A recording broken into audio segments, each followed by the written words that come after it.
पुस्तक का नाम सुभाष चंद्र बोस, वेद मूर्ति तपोनिष्ठ परम पूज्य गुरुदेव पंडित श्री राम शर्मा आचार्य द्वारा लिखित पुस्तक का हम स्वाध्याय कर रहे हैं। ऑडियो 2, विदेश यात्रा और राष्ट्रीय आंदोलन में योगदान। तीर्थ भ्रमण से लौटकर घर वालों की इच्छानुसार सुभाष बाबू ने फिर पढ़ना आरंभ कर दिया और इंटरमीडिएट की परीक्षा पास करके प्रेसिडेंसी कॉलेज में पढ़ने लगे। कॉलेज में पढ़ते उनको थोड़ा ही समय हुआ था कि वहाँ एक अंग्रेज अध्यापक ने किसी भारतीय छात्र को गोलियां दी। जातीयता के अभिमानी सुभाष को यह सहन नहीं हुआ। उन्होंने समस्त विद्यार्थियों को संगठित करके कॉलेज में हड़ताल कर दी। इससे कॉलेज के अधिकारी, जो अधिकांशतः अंग्रेज ही थे, इनसे बहुत असंतुष्ट हुए। इन पर गाली देने वाले प्रोफेसर को पीटने का दोषारोपण किया गया और कॉलेज से निकाल दिया गया।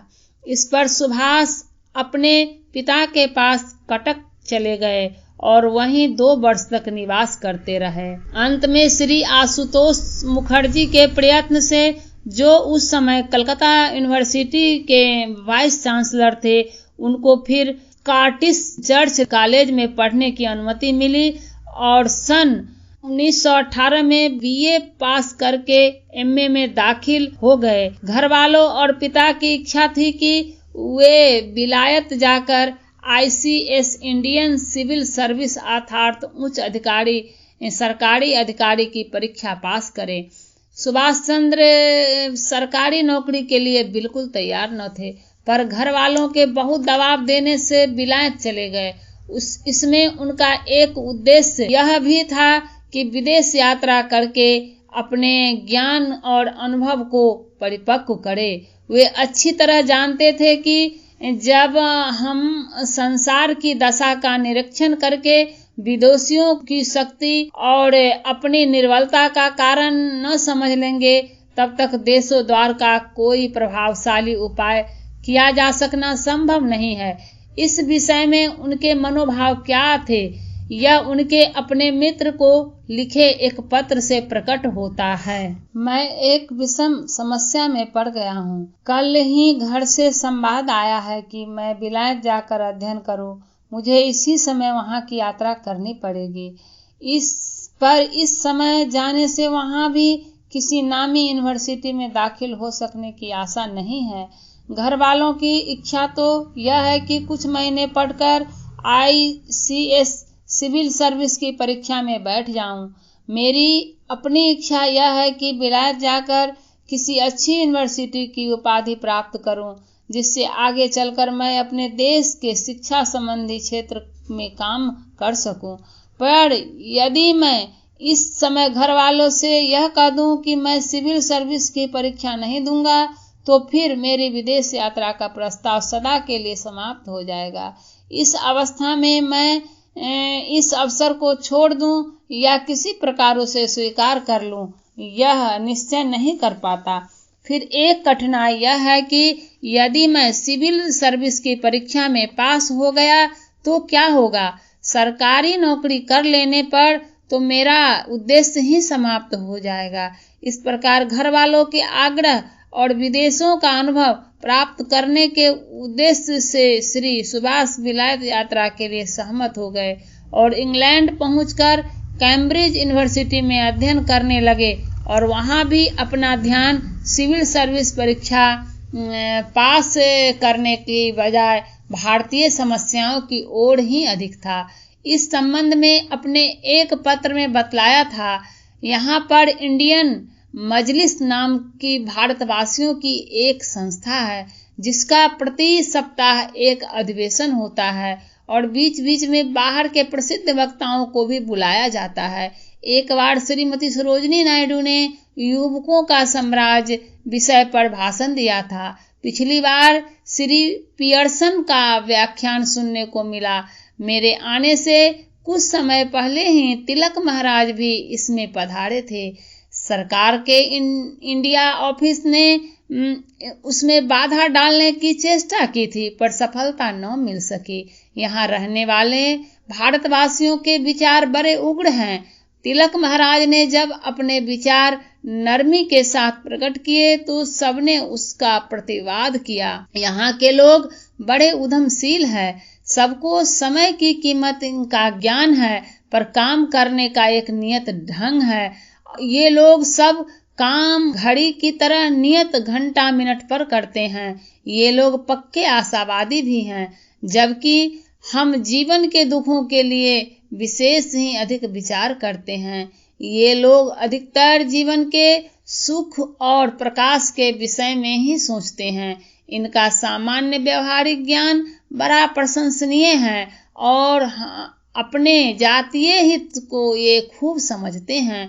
हम लोग अपने शरीर और स्वास्थ्य की तरफ भी बहुत कम ध्यान देते हैं। हमारे यहाँ विद्वान समझे जाने वाले के मुख से भी प्रायः ऐसे उद्गार सुनने में जो आते हैं, शरीर की ज्यादा चिंता करने से क्या लाभ, यह तो 2 दिन बाद मिट्टी में ही मिलेगा। इस प्रकार की उदासीनता का भाव देश सेवकों के लिए तो कदापि उचित नहीं कहा जा सकता। इस संबंध में हमारा आदर्श होना चाहिए, शरीर माध्यम खुलुम धर्मम साधनम, अर्थात शरीर की समस्त धर्म साधन का आधार है। शरीर की तरफ से लापरवाह रहना एक अपराध है। यह केवल अपने ही प्रति नहीं होता, वरन देश के प्रति होता है। हमारे देश के युवकों की शारीरिक सामर्थ्य छोटी उम्र में ही नष्ट हो जाए तो हमको समझना चाहिए कि उनके भीतर कोई गलती या संकीर्णता रह गई है। हम में से प्रत्येक को मन में यह भाव रखना चाहिए कि यह शरीर हमारा नहीं, वरन हम इसके एक ट्रस्टी संरक्षक के समान हैं। एक सच्चा समाज हितैषी और मानव सेवा के व्रतधारी ही संसार के अग्रणी और महान माने जाने वाले देश में पहुंचकर वहां की चमक दमक और 50 तरह के नए नए आकर्षणों से बचकर अपने देश और छोटे बड़े स्वदेश बांधवों की इस प्रकार चिंता कर सकता है। सुभाष बाबू इंग्लैंड में अंग्रेज जाति की उन्नति के कारणों पर ध्यान दिया और उनमें जो बातें उनको लाभदायक जान पड़ी उनके विषय में तुरंत अपने भारतीय मित्रों को सूचित किया, ताकि कम से कम वे उनसे कुछ शिक्षा ग्रहण करके अपने को देश सेवा में अधिक उपयुक्त बनावे। उन्होंने स्वास्थ्य रक्षा के संबंध में जो कुछ लिखा वह वास्तव में बहुत आवश्यक और उपयोगी है। देश सेवा या समाज सेवा केवल बातों से नहीं हो सकती और न मन में संकल्प या अभिलाषा करने से हो सकती है।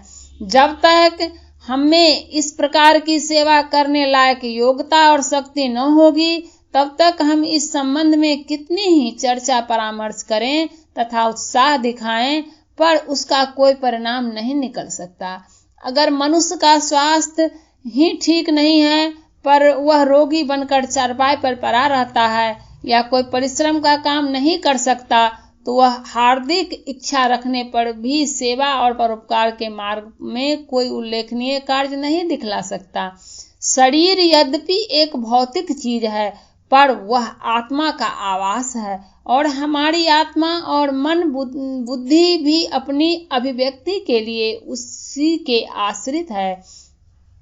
इसलिए भारतीय ऋषियों ने धर्म साधन का एक प्रमुख उपकरण अथवा सहायक शरीर को भी बतलाया है।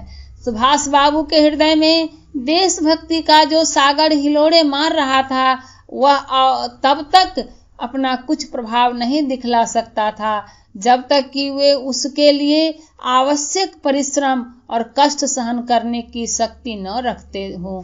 इसलिए वे निरंतर इस तरफ दृष्टि रखते थे और अपने साथियों को भी सदा इसकी प्रेरणा देते रहते थे। नारी जागरण का महत्व।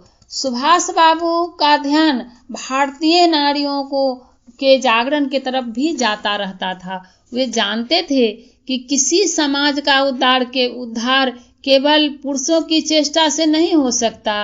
पुरुष यदि क्रांति सशक्त संग्राम द्वारा स्वाधीनता प्राप्त कर भी ले, तो भी समाज की प्रगति, जो कि सब प्रकार की उन्नतियों का मूल मंत्र है, बिना नारी जागरण के नहीं हो सकती। इसलिए जिस दिन इंडियन मजलिस में श्रीमती नायडू का भाषण सुना, उस दिन उन्होंने लिखा, आज आनंद से मेरा कलेजा 10 हाथ फूल गया। मैंने देखा कि आज भी भारत रमणी में इतनी शिक्षा, दीक्षा, गुण, चरित्र पाया जाता है कि वह पश्चात जगत के सामने खड़ी होकर आत्म परिचय देने में समर्थ है। लंदन में ही एक दिन श्रीमती मित्र से बातचीत हुई और मैंने देखा कि उनके पति तो राजनीति में नर्म विचारों के हैं, पर श्रीमती मित्र पूर्ण रूप से उग्रवादी थी। श्रीमती घर भी गरम दल की है और यह सब देखकर मन में विश्वास होता है कि जिस देश की महिलाओं का आदर्श इतना ऊंचा है, वह अवश्य उन्नति करेगा। यहाँ जितनी भारतीय महिलाएं आती हैं, उन सबके हृदय में भी गंभीर स्वदेश प्रेम पाया जाता है। कारण यही है कि मातृ हृदय बड़ा कोमल और साथ ही गंभीर भी होता है। किसी भी देश तथा समाज के उत्थान के लिए नारियों का प्रगति क्षेत्र में अग्रसर होना एक अनिवार्य शर्त है। संतान पालन के रूप में पुरुष जाति का निर्माण तो उसका प्रत्यक्ष कार्य है ही, साथ ही गहरी निगाह से विचार करने पर यह स्पष्ट जान पड़ता है कि किसी जाति की संस्कृति और सभ्यता का विकास भी बहुत कुछ स्त्रियों पर निर्भर होता है। पुरुष तो प्राय बाहर रहता है और शारीरिक श्रम करके जीवन निर्वाह की सामग्री प्राप्त करता है, पर स्त्री घर में रहकर जीवन को सुंदर और सुरुचिपूर्ण बनाने का उद्योग करती रहती है। भारतीय संस्कृति में नारी को यदि काल से बहुत ऊंचा पद दिया गया है, उसको देवी और जगत जननी कहा गया है, वह इसी बात का प्रमाण है कि समाज में नारी की स्थिति वास्तव में बड़ी महत्वपूर्ण है और जब तक वह अपना कर्तव्य भली प्रकार पालन कर सकने योग्य न होगी, तब तक समाज की उचित प्रगति हो सकनी संभव नहीं। राजनीतिक आंदोलन में सुभाष बाबू के घर वालों ने तो उनको विलायत इस आशा से भेजा था कि वे ICS की उच्च परीक्षा पास करके कोई बहुत बड़ी सरकारी नौकरी पाएंगे और अपने परिवार की समृद्धि और यश की रक्षा करेंगे, पर हुई इससे उल्टी बात। विलायत जाकर वे अंग्रेजों की नौकरी करके उनको सहयोग देने के बजाय उल्टे उनके कट्टर विरोधी बन गए। जिस समय से विलायत में थे, उसी समय अंग्रेजी सरकार के अन्यायपूर्ण नियमों के विरुद्ध गांधी जी ने सत्याग्रह संग्राम छेड़ दिया और वकील, विद्यार्थी, सरकारी सबने सरकार के साथ असहयोग करके उसका संचालन कठिन बना देने की अपील की। जब सुभाष बाबू को यह समाचार मालूम हुआ तो वे सोचने लगे कि जब गांधी जी देश की मुक्ति के नाम पर देशवासियों का आह्वान कर रहे हैं और उन्हें अन्यायी सरकार से असहयोग करने का आदेश दे रहे हैं, तो मैं किस प्रकार सरकारी नौकरी करके उनका सहायक बन सकता हूँ। यह बात अच्छी तरह उनकी समझ में आ गई और उन्होंने ICS की परीक्षा ऊंचे दर्जों में पास कर लेने पर भी उसी समय एक बड़ी सरकारी नौकरी मिलने का निश्चय हो जाने पर भी उससे त्याग पत्र दे दिया। ICS की परीक्षा पास करके भी सरकारी नौकरी को छोड़ देने वाले सबसे पहले व्यक्ति सुभाष ही थे। उनके उदाहरण से अन्य अनेक युवा पर भी बड़ा प्रभाव पड़ा और उन्होंने ICS की परीक्षा में बैठने का विचार त्याग दिया। अनेकों ने नौकरी पाकर भी उसे अस्वीकार कर दिया।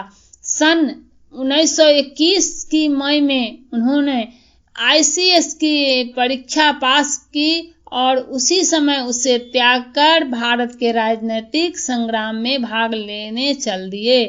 अनेक इष्ट मित्र और स्वयं ब्रिटिश सरकार के भारत मंत्री ने उनको ऐसा न करने से बहुत समझाया, पर आपने अंग्रेज सरकार की सेवा करके कलेक्टर या कमिश्नर बनने की बजाय मातृभूमि का सेवक बनकर गिरफ्तारी और जेल का जीवन अधिक श्रेयस्कर समझा। उस समय बंगाल के नेता श्री चित्तरंजन दास थे। उन्होंने लाखों रुपए आमदनी की और बैरिस्ट्री को त्याग कर गांधी जी के असहयोग आंदोलन में भाग लिया था और इस समय बंगाल में राष्ट्रीय भावना का जोरों से प्रचार कर रहे थे। सुभाष बाबू के त्याग का समाचार जानकर उनको भी बड़ी प्रसन्नता हुई। उन्होंने उनको नव स्थापित नेशनल कॉलेज का अध्यक्ष और अपने दैनिक समाचार पत्र का संचालक नियुक्त कर दिया। देशबंधु दास के त्यागमय जीवन से सुभाष बाबू भी अधिक प्रभावित हुए और अपनी पूरी शक्ति के साथ आंदोलन में कूद पड़े। उन्होंने बंगाल के गांव-गांव में जाकर सरकार के अन्याय अत्याचारों का वर्णन करना और लोगों को उसके साथ असहयोग की प्रेरणा देना आरंभ किया। उनका भाषण ऐसा ओजस्वी होता था कि हजारों विद्यार्थियों, वकील और सरकारी नौकरी में ने सब कुछ छोड़कर आंदोलन में भाग लेना आरंभ किया। समस्त बंगाल में एक नवीन जागृति का दृश्य दिखाई पड़ने लगा और युवकगण विशेष रूप से सुभाष बाबू के अनुयायी बनकर सरकार की जड़ उखाड़ने में प्रवृत्त हो गए। सुभाष बाबू के इस प्रकार बढ़ते हुए प्रभाव और आंदोलन की तीव्रता को देखकर सरकार डर गई। उससे कुछ ही समय पश्चात देशबंधु दास और सुभाष दोनों को पकड़कर मुकदमा चला दिया। अदालत ने इनको 6 महीने की शादी कैद की सजा दी। सजा का हुक्म सुनकर सुभाष ने हंसते हुए कहा, क्या मैंने मुर्गी की चोरी का अपराध किया है जो इतनी कम सजा दी है। जेल खाने में सुभाष बाबू देशबंधु दास के साथ ही रहते थे और स्वयं भोजन बनाकर उनको खिलाया करते थे। वे श्री दास को अपना राजनीतिक गुरु मानते थे और उनके प्रति अत्यंत आदर और श्रद्धा का भाव रखते थे। दास बाबू भी उन्हें पुत्र की तरह स्नेह करते थे और उनको आगे बढ़ाने के लिए निरंतर प्रयत्न करते रहते थे। सन 1823 का गया कांग्रेस के अवसर पर कांग्रेस का नेताओं को काउंसिल प्रवेश के प्रश्न पर मतभेद हो गया और देशबंधु दास तथा पंडित मोतीलाल नेहरू ने स्वराज पार्टी की स्थापना की। सुभाष बाबू यद्यपि काउंसिल प्रवेश को देश के लिए विशेष हितकर नहीं मानते थे, पर देशबंधु दास की प्रधान सहकारी होने के कारण आपने उसमें भाग लिया और जब चुनाव का अवसर आया तो भाषणों और लेखों के द्वारा इतना अधिक प्रचार किया कि बंगाल में स्वराज पार्टी को बहुत अधिक सफलता मिली। इस समय फॉरवर्ड और बांग्लार कथा नामक 2 दैनिक पत्रों की देखरेख का भार भी आप पर ही था। इस कार्यों में आपको इतना समय लगाना पड़ता था, परिश्रम करना पड़ता था कि कितने ही मित्रों के आग्रह करने पर भी वे स्वयं काउंसिल के लिए खड़े न हो सके।